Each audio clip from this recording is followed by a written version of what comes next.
And we are all set. Okay, thanks very much, Jody. Mhm. Well, welcome everybody to the December policy meeting. Nice to see everyone. We have a new committee member, so Peter, welcome. Thank you. Nice to see everyone.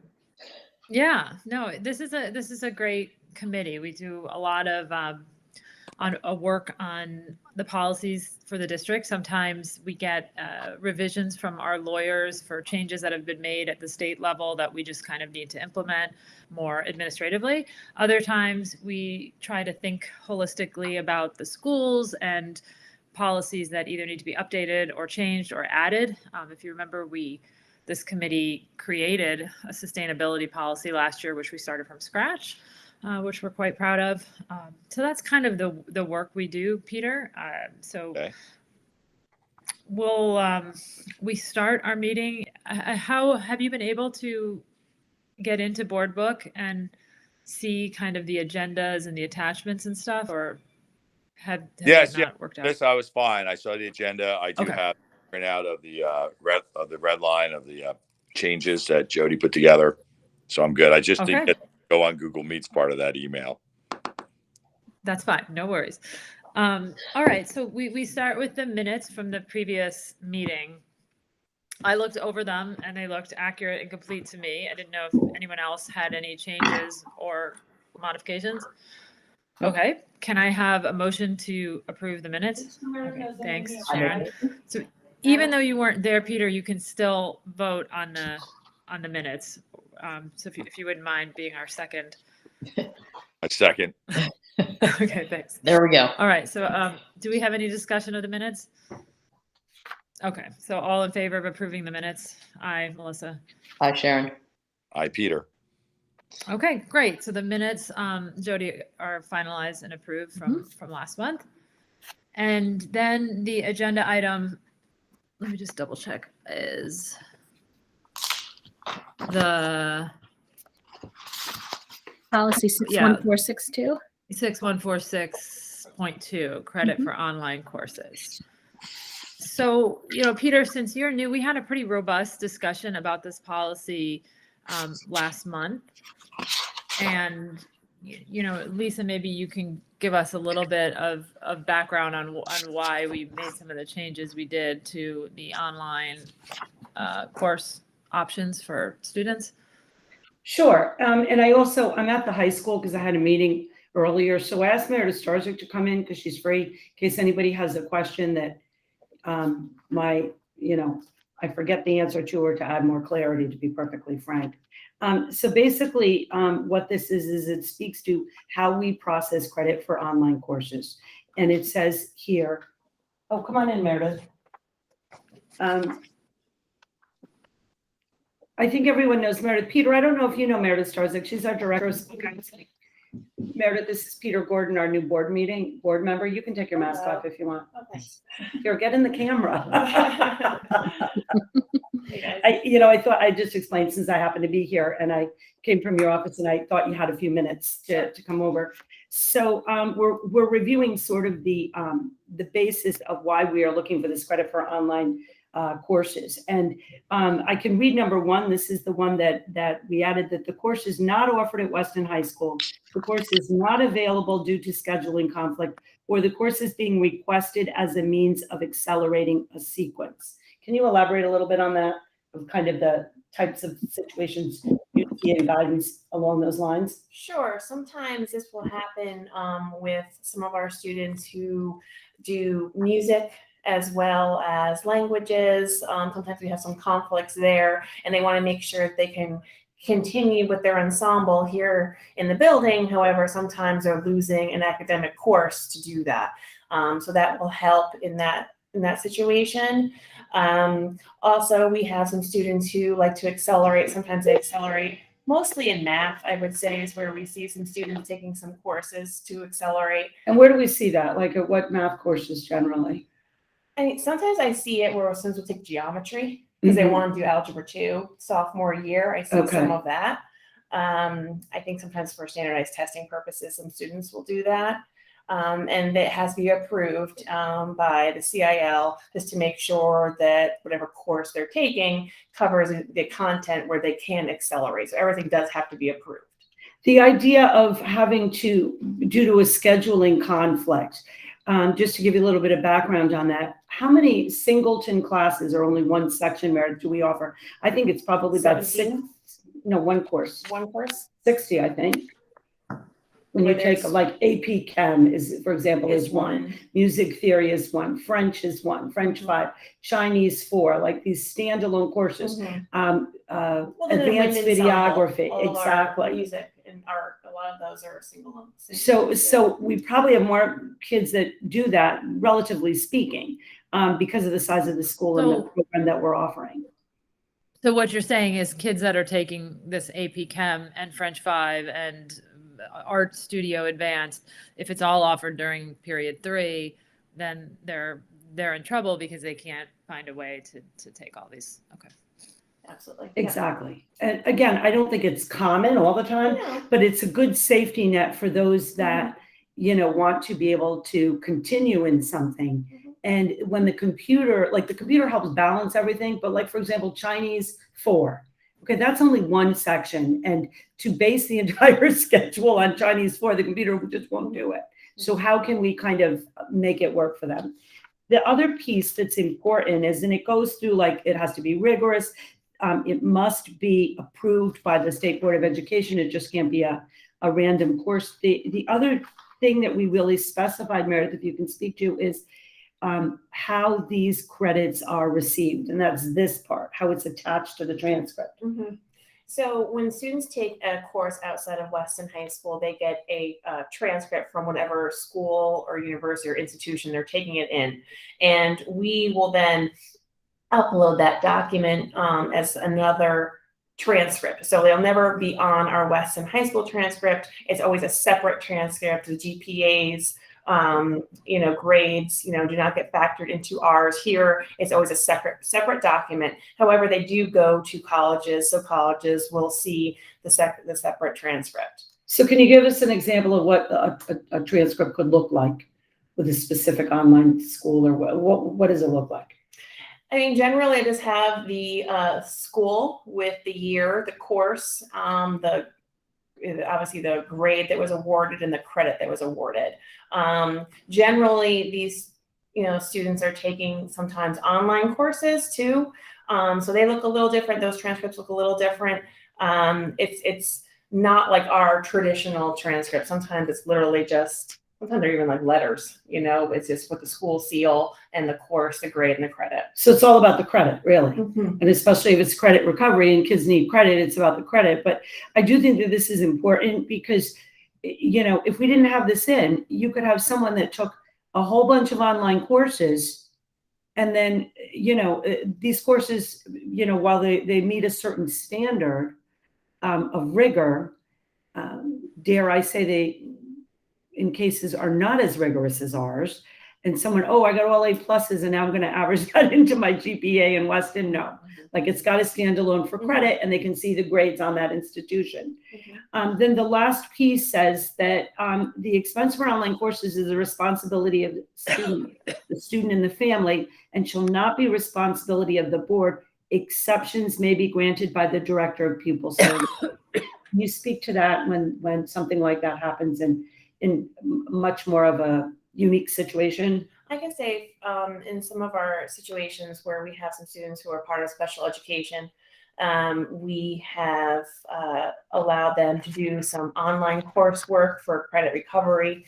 And I know that the district has paid in those situations to help the student, to meet their graduation requirements. I think those have been some of the specific exceptions that we have done that.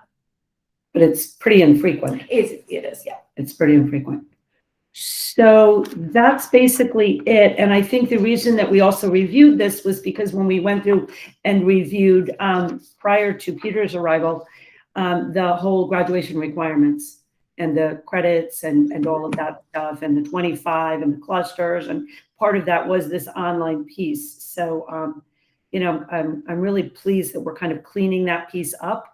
and that it's very clear. And so then when someone wants to do something, we can point to this policy on the practice of how it is practiced, especially is very clean here.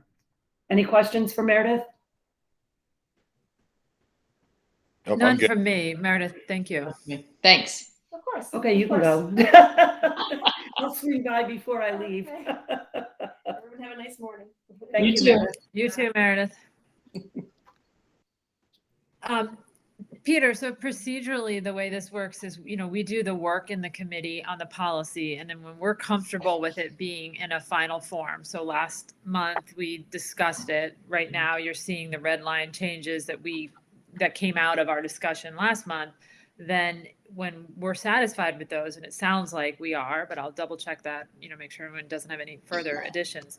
Then it goes to the monthly meeting as a first read. So the policy is attached as to board book, and the public has the ability to read the policy. It comes up under new business, and I will explain what the policy is about, and people can ask questions. Board members can ask questions. The public hears it.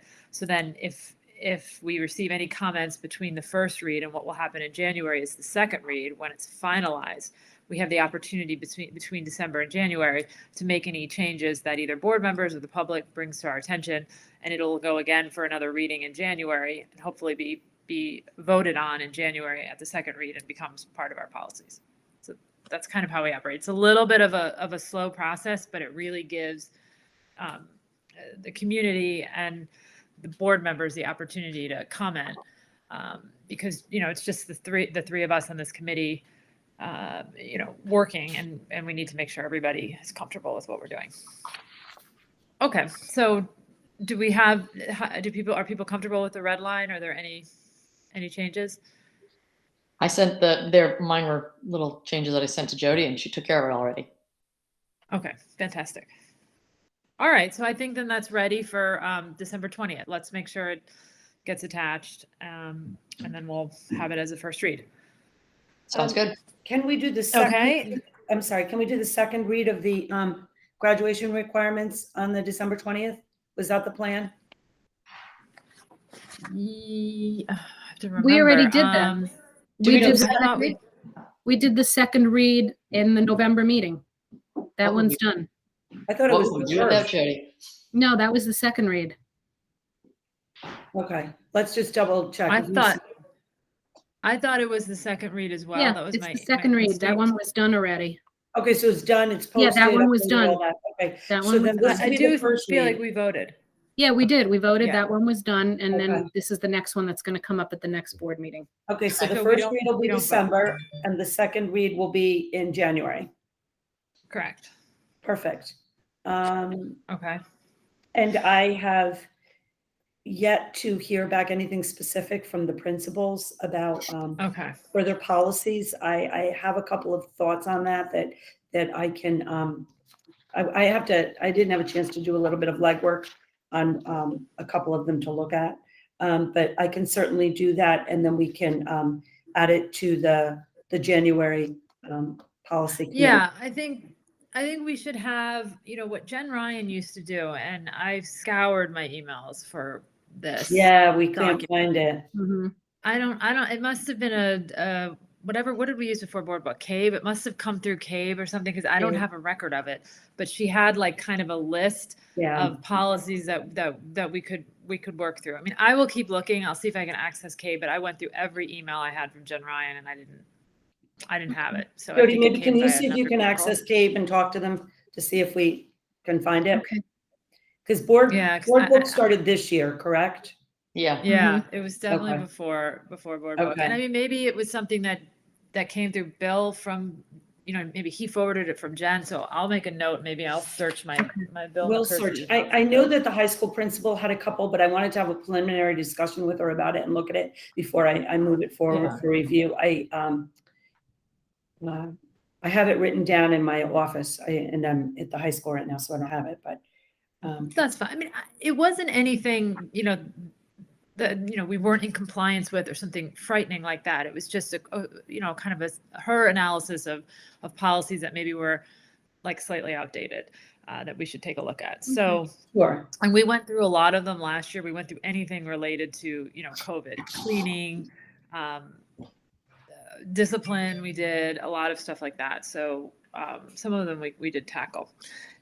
The other area where we're getting them is from Shipman and Goodwin. I reached out to Jessica, Peter, that's our lawyer. I reached out to her to see if I could get added to the alerts. That way, since Jen's not here, that I think Jody gets them and Lisa gets them, and I should be getting them as well. I haven't gotten any. So, and I know that Yeah. the folks at Shipman and Goodwin have been busy with some other things. Mhm. Have you received any? I haven't seen updates, anything come alerts? through recently. Alerts for what? We can check, like they might say, we did this work on this like alert about a particular policy we need to Okay. write. Mhm. I haven't either, Yeah, but we something can that check with Shipman. Something that gets changed at the state level, basically. Oh, okay. And then what Shipman and Goodwin does is they send us a red line of our policy on blank is now outdated or not in compliance, and here's what you need to adopt, and then we can Okay. just do that. Okay, we can double check. I Um, think I'm talking to Jessica later this week.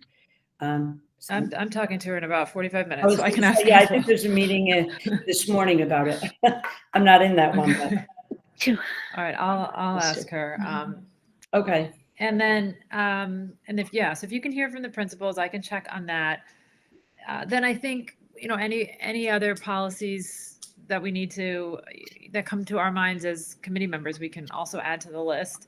I have from Jessica, I reached out proactively last year when we were doing some of our DEI training, because it occurred to me that some of our policy language probably isn't as inclusive as it could be, or as matches state level or federal guidelines in terms of how we're referring to individuals in our community. So she gave me a list of some language changes that we could make universally to all policies. It will be a fair amount of work, so I'm very mindful of the workload of our staff. So I think maybe, Jody, we can add to the agenda this discussion for next Mhm. January, since it sounds like we may be light on policy anyway. And we can kind of talk about how we feel as a committee in terms of making some of these changes. Some of them, were very, things you're hearing about in the national news. Others, I think, were a little more esoteric, maybe, in terms of what kinds of language changes we want to make to all of our policies. So I think it's probably definitely worth a discussion in terms of, how we want to approach this both in terms of workload and how we feel about it. So let's add that to the agenda. And in the meantime, as committee members, why don't we spend some time thinking about that ahead of our January meeting, how we feel about thinking about making those types of changes. Okay, that sounds good. Yeah. And, if you can give us let us know workload and staffing too. Want to be definitely mindful of that. Perfect. Okay, Sounds good. so I Great. think that's all we have on our agenda for today. So unless That's committee painless. members have anything they want to add. No? I'm fine. Thank you. Okay, to the shortest thanks committee very much, meeting ever. everyone. Sometimes it goes that way. There's been plenty of long Sometimes ones. it doesn't- yeah, It all balances out in the end. Yeah. It Sort of. does. Exactly. Okay. All right, Awesome. can we just have a motion to adjourn? All right. I make a motion. Thank you, Sarah. Okay, fantastic. Well, thanks, everybody. Have a great day, and I'll see you all soon. Thanks, Have a good day. Melissa. Bye-bye. Thanks, Peter. Bye, ladies. Bye-bye. Jody, stay on a minute, okay? I have to, I'm gonna be here a little bit.